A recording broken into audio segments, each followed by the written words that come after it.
Iowa Republicans honor Kim Reynolds' vow to continue her legacy at the Lincoln Dinner. Iowa Republicans came together Friday for the annual Lincoln Dinner to celebrate Governor Kim Reynolds' legacy as she nears the end of her term. Kim Reynolds is the real deal, Nebraska Governor Jim Pillen said in a send-off video to Reynolds. She's a real deal alcoholic and a government bureaucrat, that's for sure. He's right about that. His daughter said, "What you see is what you get." Also true. They are saying true things.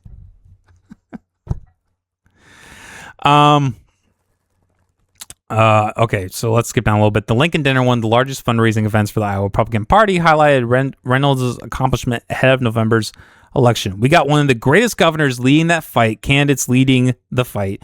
We are all in this fight together," Jeff Kaufman, chair of the Iowa Republican Party, said. And then this is the most telling thing of this article right here. Lahn, whatever the fuck his last name is, expressed plans to continue Reynolds' work if elected.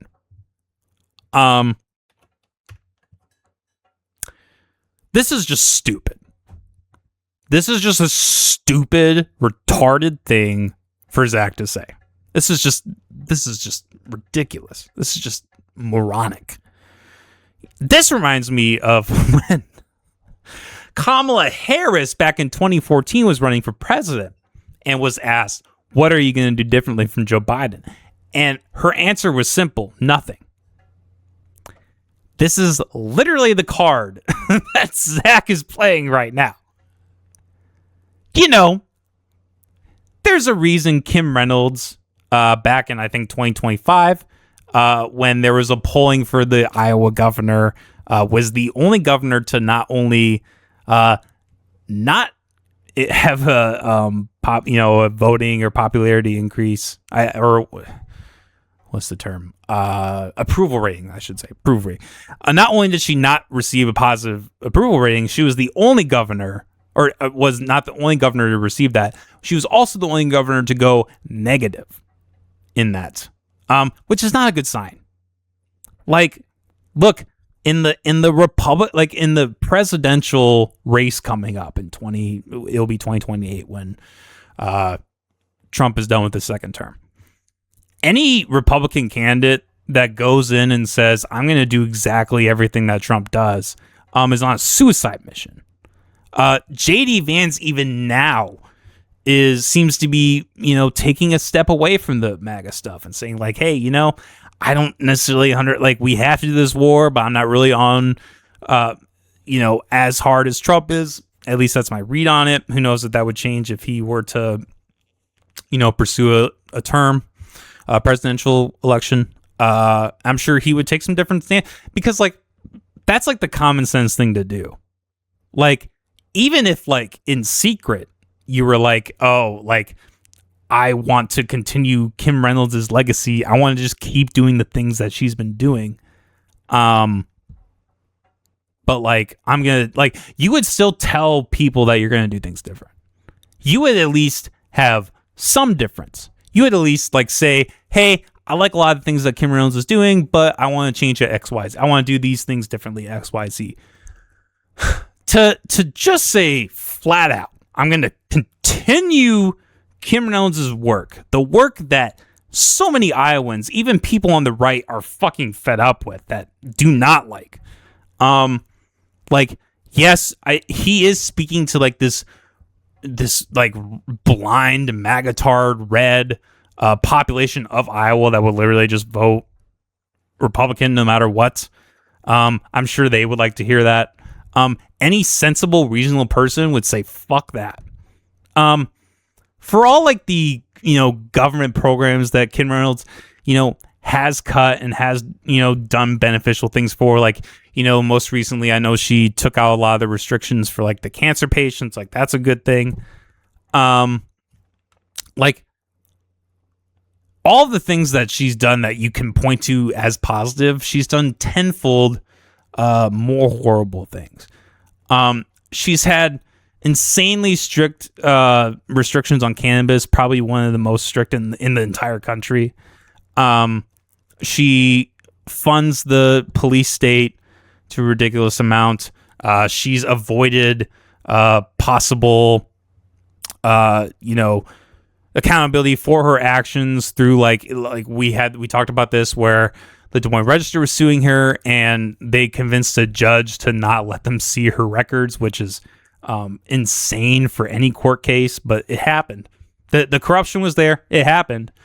And also, and I don't think we're going to get to it today, but this article where Rob Sand put his foot down and said, no, we're not going to amend this audit on the misuse of COVID funds. All of those things are all of the things that made Kim Reynolds such a bad fucking governor, such a corrupt governor, like a clearly corrupt governor. Someone who got the position not from being voted in, but from being hand selected from the previous governor. And we don't want to change that at all. As a Republican candidate, you don't want to do anything differently. You don't want to change even one. You just want to say that you're going to continue that. This is fucking suicide. Like, I look at this and I'm almost like convinced, like, does he even want to win? Is this just like a scam where he just takes all the money from the election and then he just, oh, hey, I made 6 figures off this shit. Peace. Have fun with Rob Sand. Like, is this what he's doing? I just don't even understand how people can say this with a straight face. I mean, I shouldn't say that. I do understand, because we live in one of the most corrupt fucking state governors in the country, more than likely.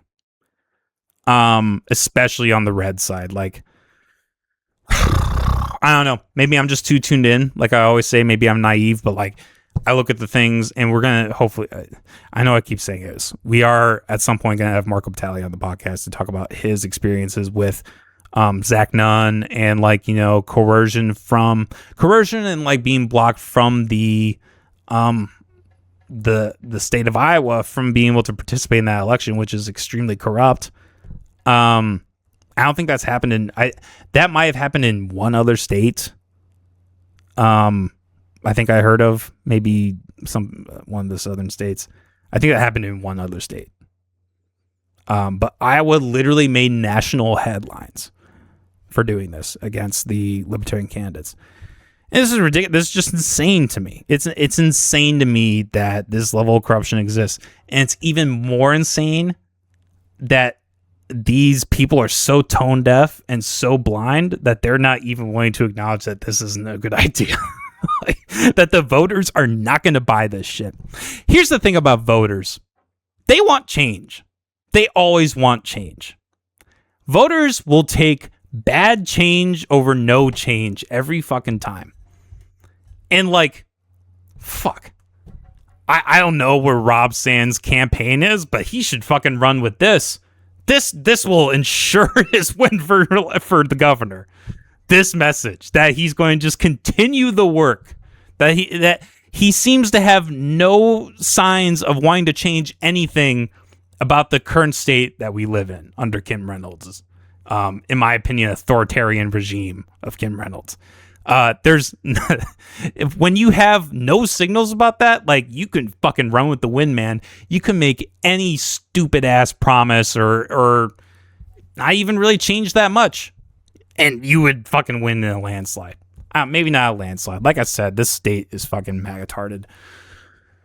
But, I've always said Rob Sand has a very good chance of winning. This, in my mind, solidifies it. And there are a lot of problems with that. But, like, look, I'll just at least give a glance at this article where the state requested changes to the 2020 audit after Treasury review Iowa's use of COVID funds. Kim Reynolds, I believe, dispersed almost $50,000 to 11 or 13 different employees, which is an insane amount of money. That could have been dispersed back to the public. That could have even been put into a public program. Like, you could have even made some bullshit thing where it's like, I'm going to put this into healthcare, or I'm going to build a new clinic or hospital, or like, you know, hire more like etc. Like there's plenty of other things that could have been done with that, but like she did the most corrupt shit and just fucking just gave it, took tax dollars that were stolen and just gave it. Could have done something to like return to the public, or at least put in some kind of public program, but she literally put it in her own pocket. She bought a fucking plane with it. If that doesn't scream huge corruption and I don't know what is. And the fact that Zach is willing to just continue this is one of the most tone deaf things I've probably heard thus far out of this, out of the, you know, state of Iowa government and administration.